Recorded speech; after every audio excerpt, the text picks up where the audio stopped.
រូបថតបរិសង្ហាម្នាក់ដែលឈរច្រត់ចង្កេះដៃមកខាងតម្លាក់មកក្រោមដែលបងប្អូនធ្លាប់ឃើញនៅតាមបណ្ដាញ Facebook កន្លងមកក្រោយពេលដែលមានបញ្ហាចំនួនព្រំដែនរវាងកម្ពុជាថៃគឺឈ្មោះអាចនបលាំងនេះដែរគឺជាមន្ត្រីគ្រប់គ្រងខាងប្រធានឡានដឹកអាច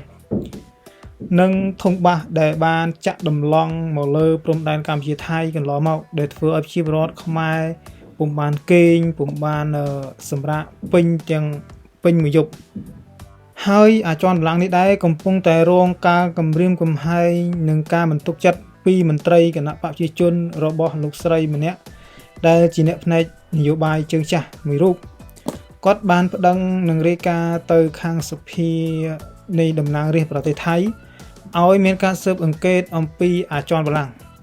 ហើយអាចនបលាំងនេះផងដែរកំពុងតែមានការរិះគន់និងមិនជឿទុកចិត្តរបស់ប្រជាពលរដ្ឋថៃដែលផ្ដល់ជំនួយចំនួន15លានបាតដើម្បីផ្ដល់ឲ្យអាចនបលាំងក្នុងការរៀបចំប្រព័ន្ធការពារនិងរាយសំណាញ់លុះនៅពេលដែលទាហានថៃនៅជួរមុខបានទាមទារនិងដណ្ដើមយកពីដីភាគីខាងកម្ពុជាអញ្ចឹងអាចនបលាំងគឺជាអ្នកគ្រប់គ្រងនិងខ្នះខ្នែងរៀបចំ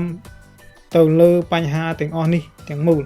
ដូច្នេះអាចនបលាំងនៅពេលនេះកំពុងតែរងការចោទប្រកាន់ពីប្រជាពលរដ្ឋរបស់ខ្លួនក្រោយការលួចលាក់និងស៊ីដាច់ព័ត៌មានថ្មីមួយទៀតគឺលោកជំទាវគឹមជីណាជាអនុរដ្ឋមន្ត្រីការបរទេស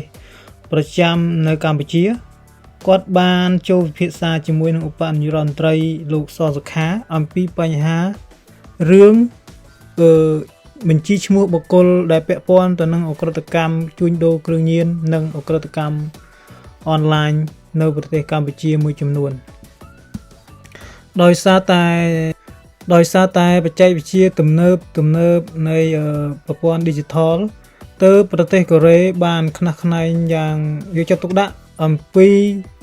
បញ្ហាឈ្មោះបុគ្គលជាច្រើនដែលពាក់ព័ន្ធទៅនឹងប្រព័ន្ធអនឡាញទូទាំងប្រទេសនៅលើពិភពលោកនេះជាពិសេសគឺប្រទេសកម្ពុជានឹងតែម្ដងដែលជាសម្បុកអ្នកផ្ដល់សិទ្ធិស្របច្បាប់ដើម្បីឲ្យពួកខលខូចរកស៊ីបោកប្រាស់តាមប្រព័ន្ធអនឡាញដោយស្របច្បាប់នៅក្នុងប្រទេសកម្ពុជានៅថ្មីនេះផងដែរមានករណីមួយកើតឡើងនៅក្នុងប្រទេសកូរ៉េខាងត្បូងដោយមន្ត្រីសមត្ថកិច្ចកូរ៉េបានចុះទៅបង្ក្រាបបទល្មើសជួញដូរនិងចែកចាយគ្រឿងញៀននៅក្នុងហាងមួយកន្លែងដែលជាហាងខារ៉ាអូខេនៅជាន់ក្រោមដីរបស់វៀតណាមមន្ត្រីសមត្ថកិច្ចរបស់កូរ៉េបានឆ្លើយប្រាប់ទៅអ្នកសារព័ត៌មានថានៅក្នុងព្រឹត្តិការណ៍ដែលខ្លួនបានចុះទៅចាប់ជនជាតិវៀតណាមនោះគឺមានថៅកែដែលជាជនជាតិវៀតណាមផ្ទាល់ក៏ជាអ្នកចូលរួមចែកចាយនិងលក់គ្រឿងញៀនក្នុងផងដែរដោយសារកន្លងមកគេបានត្រួតពិនិត្យនិងចាប់បានជនជាតិវៀតណាមជាច្រើនអ្នកនៅកន្លែងនិងតំបន់ផ្សេងជាពិសេសអ្វីដែលសំខាន់នោះគឺភាគច្រើនតាមខារ៉ាអូខេរបស់ជនជាតិវៀតណាមនិងតែម្ដងដែលជាមុខសញ្ញានៃការជួញដូរគ្រឿងញៀនកាលពីថ្ងៃទី16ក៏មានហេតុការណ៍មួយកើតឡើងដែរគឺថ្ងៃទី16ខែ10ឆ្នាំ2025គឺជនជាតិថៃចំនួន6នាក់ដែលប្រើប្រាស់និងចែកចាយគ្រឿងញៀនដូចគ្នាដែលពួកគេបានជួលនៅផ្ទះមួយកន្លែងទុកចោលសម្រាប់ពួកគេមកជួបជុំនៅថ្ងៃសម្រាប់ការងារដែលជាកន្លែងលក់និងចែកចាយគ្រឿងញៀនទៅឲ្យសមាជិកឬក៏ដៃគូសហការរបស់គេផ្ទាល់ហើយជនជាតិថៃទាំងអស់នោះគឺភាគច្រើនដែលជាជនជាតិខុសច្បាប់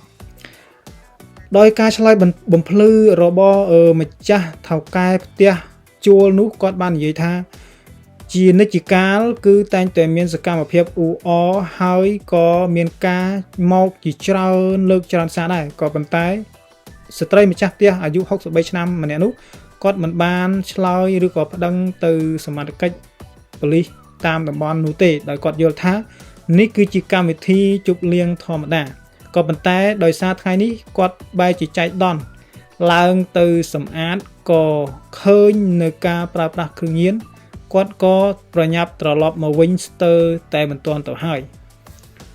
ដោយសារតែមានបញ្ហានេះកើតឡើងទើបគាត់រាយការណ៍ទៅសមត្ថកិច្ចនៅតំបន់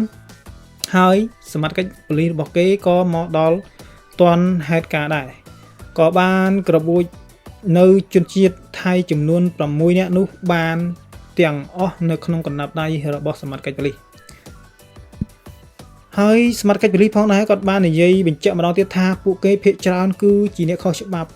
ដែលមកធ្វើការនៅប្រទេសកូរ៉េជាពលករបម្រើការងារហើយផុតអាណត្តិពួកគេមិនវិលត្រឡប់ទៅមាតុភូមិរបស់គេវិញហើយមួយចំនួនទៀតគឺជាអ្នកត្រូវច្បាប់ចូលរួមក្នុងការលក់និងចែកចាយនឹងផងដែរបាទហ្នឹងហើយសូមអរគុណច្រើនបងប្អូនសម្រាប់ព័ត៌មានថ្ងៃនេះថ្ងៃក្រោយខ្ញុំមានព័ត៌មានបន្ថែមទៀត